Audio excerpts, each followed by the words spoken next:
adanya skincare yang berbahaya. Dalam Undang-Undang Perlindungan Konsumen tersebut juga tidak ada larangan bagi artis untuk melakukan review terhadap produk skincare yang berbahaya. Siapapun boleh melakukannya. Coba jaksa tunjukkan di persidangan ini pasal mana, ayat berapa, dan undang-undang apa yang berlaku di negeri ini yang melarang artis melakukan review terhadap skincare yang berbahaya. Jaksa jangan asal bicara. Selanjutnya, dalam perkara ini yang dimaksud oleh jaksa adalah akun TikTok saya yang bernama Nikita Huru-Hara memiliki followers sebanyak 7,6 juta adalah tidak benar dan merupakan kebohongan nyata dari jaksa. Buktinya terlampir di belakang yang mulia. Kebohongan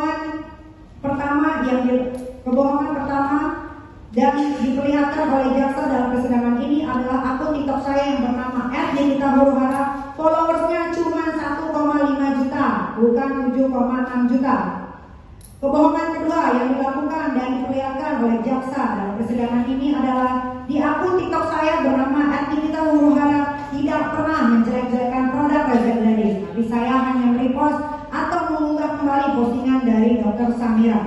Kebohongan ketiga yang dilakukan dan diperlihatkan oleh jaksa dalam sidang ini adalah pada bulan Oktober 2024 sampai bulan Desember 2024 saya tidak pernah menjelek-jelekan pribadi Reza Gladys. Kalau saya dikatakan telah menjelek-jelekan pribadi Reza Gladys, artinya tuduhan yang ditunjukkan jaksa kepada saya salah karena menggunakan pasal 27B ayat 2 junto pasal 45 ayat 10 huruf A Undang-Undang ITE. Bukan menggunakan pasal pencemaran nama baik yang diatur dalam pasal 27 ayat 3 junto pasal 45 ayat 3 Undang-Undang ITE.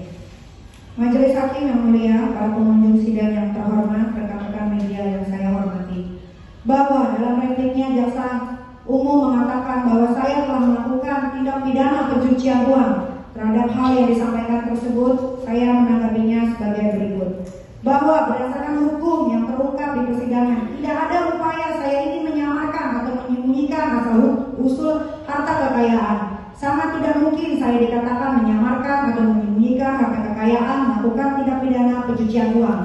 Jika uang sebesar 2 miliar ditransfer Reza Gladys ke rekening PT Bumi Parawisesa, tertulis jelas notifikasinya adalah nama saya dan uang itu diperoleh dari hasil adanya sebuah kesepakatan kerjasama tentang permintaan Reza Gladys agar dibantu memulihkan nama baiknya karena sudah dijelek-jelekan oleh Dr. Samira atau Doktif di media sosial. Bukti adanya kesepakatan kerjasama yang terjadi dapat dilihat dari pengakuan Reza Gladys di persidangan ini.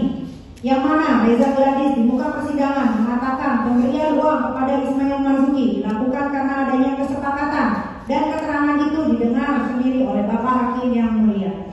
Bahwa tidak ada harta yang saya samarkan atau saya sembunyikan asal usulnya. Semuanya jelas. Pembelian rumah yang saya lakukan di PT Bumi Parawisesa semua jelas menggunakan nama saya pribadi. Uang pembayarannya pun atas nama saya. Rekening yang digunakan atas nama saya. Kemudian saya bukan orang yang menjadi bagian dari PT Bumi Parawisesa.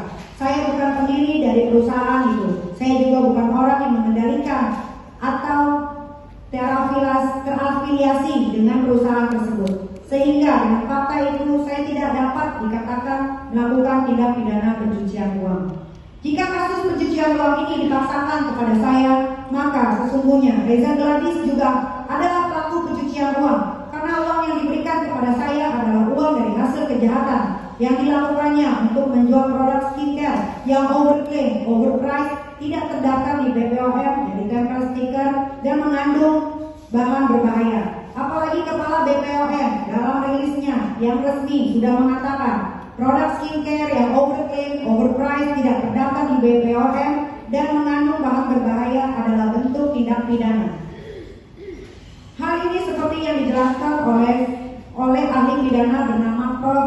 Dr. Suparji di muka persidangan ini mengatakan, kalaupun perkara pencucian uang ini dipaksakan kepada Nikita Mirzani, maka seharusnya menurut hukum si pemberi uang yakni Reza Gladys diproses secara hukum terlebih dahulu karena Reza Gladys telah memperoleh kekayaan uang melalui hasil kejahatannya yang menjual produk-produk skincare berbahaya yang tidak terdapat di BPOM.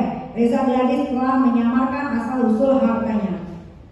Berdasarkan uraian-uraian fakta-fakta tersebut di atas, maka kesimpulan yang bisa saya sampaikan adalah sebagai berikut. Jaksa sudah kehabisan akal dan kehabisan argumentasi, sehingga dalam repliknya terlalu banyak menyerang pribadi saya dan khususnya menyerang pribadi penasehat hukum saya. Jaksa tidak fokus menanggapi materi nota pembelaan, baik nota pembelaan pribadi saya maupun nota pembelaan penasehat hukum saya.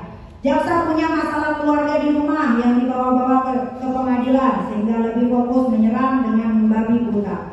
Jaksa membangun narasi-narasi fiktif, rekayasa fakta-fakta persidangan, dan membuat banyak kebohongan dalam menyusun repliknya.